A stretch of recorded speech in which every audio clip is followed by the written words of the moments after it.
문재인 정부 때 부동산 등 국가 통계를 조작한 혐의로 기소된 김수현 정책실장 등에 대한 첫 공판이 열렸습니다.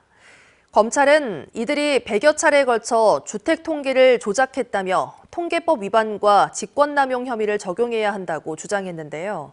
반면 피고인 측은 감사원과 검찰이 합작해 범죄로 조작한 사건이라고 맞섰습니다. 대전문화방송 김광현 기자가 보도합니다.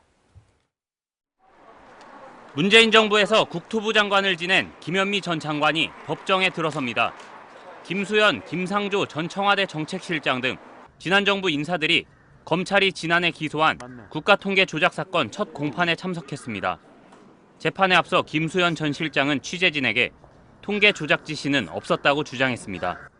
통계 조작 지시라는 게 있을 수도 없고요. 있었던 일도 아닙니다.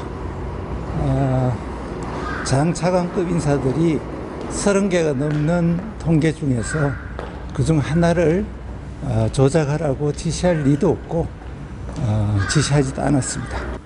검찰이 통계 조작 사건이라고 말하자 변호인 측은 언론용으로 자극적인 용어를 쓴다고 항의하는 등 팽팽한 신경전을 벌였습니다.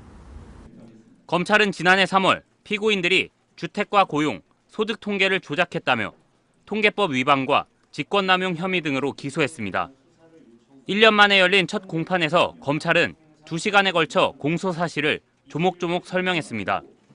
김수현 실장 등 7명이 부동산 대책 효과로 집값이 안정된 것처럼 보이도록 한국부동산원의 주간 주택가격 변동률을 100여 차례에 걸쳐 조작했다고 주장했습니다.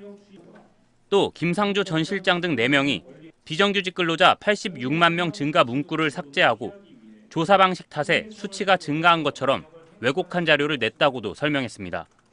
하나하나 반박하며 맞선 피고인 측 변호인들은 자리에 맞는 역할과 의무를 다한 거라며 부당한 영향력을 행사하지 않았다고 했습니다.